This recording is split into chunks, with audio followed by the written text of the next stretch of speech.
그 땅에 기근이 들었으므로 아브람이 애굽에 거류하려고 그리로 내려갔으니 이는 그 땅에 기근이 심하였음이라. 그가 애굽에 가까이 이르렀을 때에 그의 아내 사레에게 말하되 내가 알기에 그대는 아리따운 여인이라. 애굽 사람이 그대를 볼 때에 이르기를 이는 그의 아내라 하여 나는 죽이고 그대는 살리리니 원하건대 그대는 나의 누이라 하라. 그러면 내가 그대로 말미암아 안전하고 내 목숨이 그대로 말미암아 보존되리라 하니라. 아브람이 애굽에 이르렀을 때에 애굽 사람들이 그 여인이 심히 아리따움을 보았고 바로의 고관들도 그를 보고 바로 앞에서 칭찬하므로 그 여인을 바로의 궁으로 이끌어들인지라. 이에 바로가 그로 말미암아 아브람을 후대함으로 아브람이 양과 소와 노비와 암수 나귀와 낙타를 얻었더라. 여호와께서 아브람의 아내 사레의 일로 바로와 그 집에 큰 재앙을 내리신지라. 바로가 아브람을 불러서 이르되 내가 어찌하여 나에게 이렇게 행하였느냐. 내가 어찌하여 그를 내 아내라고 내게 말하지 아니하였느냐. 내가 어찌 그를 누이라 하여 내가 그를 데려다가 아내를 삼게 하였느냐. 내 아내가 여기 있으니 이제 데려가라 하고 바로가 사람들에게 그의 일을 명하매 그들이 그와 함께 그의 아내와 그의 모든 소유를 보내었더라.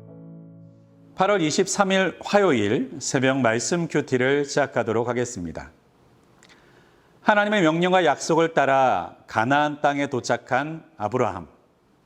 그런데 아브라함 앞에 이제 형통하고 모든 일이 잘 되는 일들만 주어졌던 것은 아니었습니다. 바로 오늘 본문 10절에 있는 말씀을 통해서 보면 그 땅에 기근이 찾아왔다라고 말씀하고 계시기 때문입니다. 이처럼 신앙인의 삶 가운데서도 동일한 일들을 많이 경험하게 됩니다. 예수를 처음 믿을 때 우리는 예수를 믿게 되면 모든 일들이 형통하고 잘 되어질 것이라는 기대를 갖고 시작할 때도 있지만 종종 예수를 믿고 나면 어려운 일이 찾아오거나 삶의 걸림돌들을 만나게 될 때도 있게 되지요. 그러나 아브라함과 같이 그 모든 일들 가운데서도 분명히 살아계셔서 함께 하시고 그 모든 것 가운데 역전의 은혜를 주시는 하나님이 어떻게 일하시는지를 오늘 본문의 사건을 통해서 한번 발견할 수 있기를 주님의 이름으로 축복합니다. 아브라함이 만났던 기근은 유목인들에게 있어서는 충격적이고 매우 큰 사건입니다.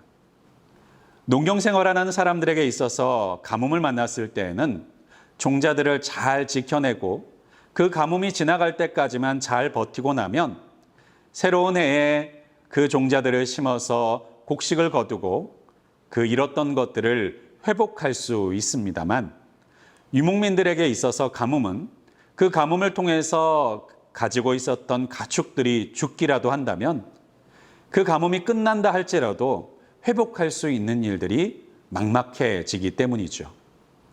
그래서 농경하는 사람들은 땅을 중요하게 여기지만 유목민들은 땅보다도 풀과 물이 있는 곳을 중요하게 생각합니다.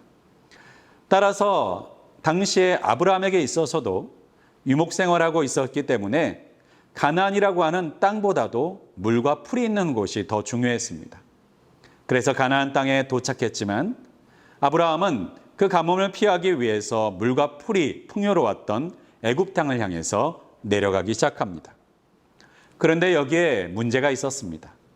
바로 아브라함은 하나님께서 약속하신 가나안 땅에 도착했지만 도착할 뿐만 아니라 그곳에서 어떻게 살아야 하는지 도착한 것은 중요했지만 그 가나안 땅을 마음대로 떠나도 되는지에 대한 것을 하나님께 의뢰하고 물어야만 했습니다. 하지만 아브라함은 오랫동안 유목생을 해왔던 자신의 경험을 의지했고 자신의 방법을 따라서 바로 그 문제를 해결하고자 했던 것이죠. 그러한 것의 문제점들은 애굽에 도착해서도 동일하게 나타나고 있었습니다. 애굽에 도착하자 아브라함에게는 두려움이 몰려오기 시작합니다. 자신의 아리따운 아내였던 사레를 애굽 사람들이 주의 깊게 지켜보기 시작했기 때문이겠죠. 그러자 아브라함은 아내 사라에게 자신의 누이 동생이라고 속이자라고 말하면서 자신의 아내를 빼앗기 위해 아브라함을 죽이려는 사람들의 위협으로부터 자유함을 얻고자 하였습니다. 당시 유목민들은 법이나 질서라는 개념들이 매우 약했기 때문에 자신의 생존을 위해서, 자신의 이익을 위해서 거짓말을 하고 위기를 넘어가는 일들이 일상적인 부분들이었던 것이죠. 그런데 하나님께서는 이 아브라함의 삶의 방식에 문제를 제시하시고 그리고 어려움들이 일어나게 만드십니다. 너희 동생이라고 속였던 그 거짓말이 그냥 스무스하게 지나갈 수도 있었을 법할 텐데, 바로 애굽의 왕이었던 바로 왕이 아브라함의 아내였던 사레에게 관심을 갖기 시작했던 것입니다. 그 결과 아브라함은 아내 사레를 바로의 후궁으로, 아내로 빼앗기게 되는 큰 사건을 경험하게 됩니다. 이 가운데서도 아브라함은 아무것도 할 수 없는 무기력한 가운데 있었고, 더 나아가서는 바로가 그에게 내려줬던 가축과 은금들을 그대로 받는 방법밖에 없었던 것 같습니다. 그 가운데 하나님께서는 구원하시는 손을 내밀어 주십니다.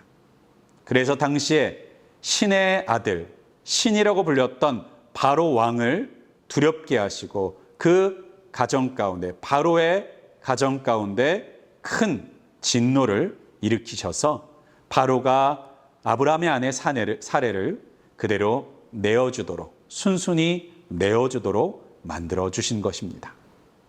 물론 아브라함의 모든 행동들은 문제가 있었고 그리고 잘못이 있었고 죄인 부분들도 있었습니다. 그러나 우리가 여기에서 중요한 것은 하나님께서는 완벽하지 않지만, 완전하지 않지만, 허물이 많지만 그러한 아브라함을 구원하셨고, 또한 페로를 따라 그 아브라함을 문제 가운데서, 어려움 가운데서 건져주셨다라고 하는 사실입니다. 하나님께서도 우리를 부르셨습니다. 우리가 완벽해서가 아니라, 우리가 모든 일에 있어서 하나님의 말씀에 합당한 자였기 때문이 아니라, 하나님께서 우리를 부르신 그 책임과 그리고 우리 부르신 그 은혜를 따라서 우리가 연약할지라도 우리의 실수와 잘못에도 불구하고 우리의 문제들을 해결하시고 그 어려움과 허물 가운데서 건져주신다는 놀라운 은혜, 그것이 바로 우리가 누리고 있는 은혜인 줄을 믿습니다. 오늘 하루도 우리가 완벽하지 않을지라도 완전하신 하나님께서 우리와 함께하고 계시는 것으로 인하여서 평안한 하루를 보내실 수 있기를 주님의 이름으로 축복합니다.